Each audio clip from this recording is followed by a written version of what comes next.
Hi students, in this video we are going to learn the exercise 1.2 second sum third subdivision. Find the rank of the matrix by the row reduction method.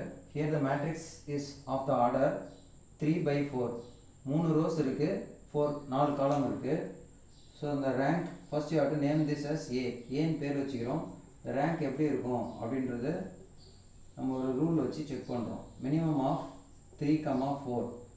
அதாவது 3 row 4 காலம். இதில் எது minimum value அப்படின்னு பார்த்தீங்கன்னா 3. So நம்மளுடைய rank வந்து இதுக்கு 3 அல்லது அது கம்மியாக உள்ளது வரும். 3, 2 or 1. Okay, now we bring this to the echelon form. Echelon form or row reduction பண்ண போகிறோம். So first number should be 1. இங்கே 1 இல்லை.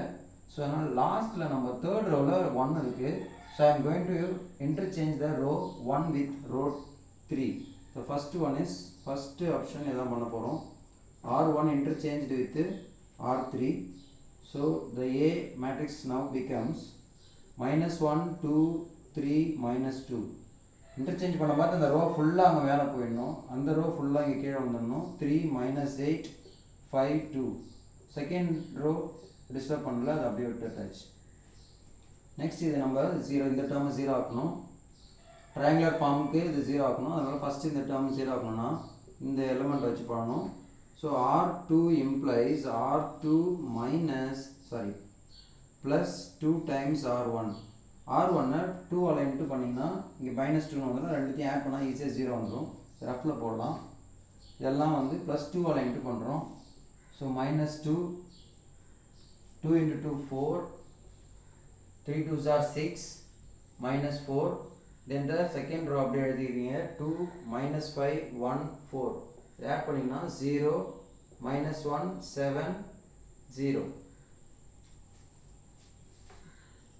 So the matrix becomes -1, 2, 3, -2. So இங்கே 0, -1, 7, 0. Next இந்த எலிமெண்ட்டை 0 ஆக்கணும்.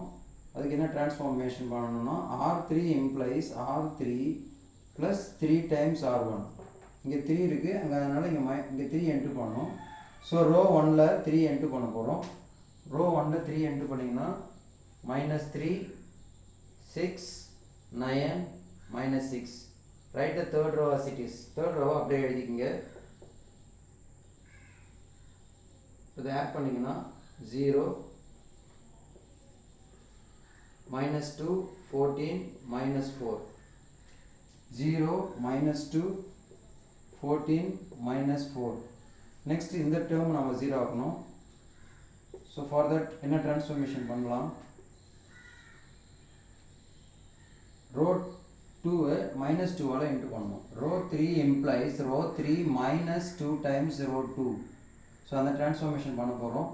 இந்த ரோ 2 -2 இன்ட்டு பண்ணுறோம். ரோ 2 -2 இன்ட்டு பண்ணிங்கன்னா நான் ஒரு ரோ 2 -2 இன்ட்டு பண்ணிங்கன்னா 0 +2 -14, 0. Here இது அப்படியே எழுதிங்க. ரோ 3 அப்படியே எழுதிங்க. So we'll get the answer as 0, 0, 0, -4. So now the matrix becomes 0, 0, 0, -4 last row. Second row as it is. Then first row அதே மாதிரி அப்படியே வந்துடும். Now we bring down this to the row reduction or row echelon form. அதாவது இந்த triangle இருக்குல்லையா, அந்த இந்த triangular ஃபார்முக்கு 0 கொண்டு வந்தாச்சு. Here we have 3 non-zero rows. இங்கேயும் ஒரு non-zero row இருக்குது, இங்கே ஒரு non-zero row இருக்குது, இங்கேயும் non-zero rows இருக்குது. Therefore the rank is 3. It has 3 non-zero rows. எத்தனை non-zero rows இருக்கோ அதுதான் வந்து ரேங்காக கன்சிடர் பண்ணிக்கணும். So this is the row reduction method or row echelon form or triangular method அப்படின்னு சொல்லுவாங்க. Thank you.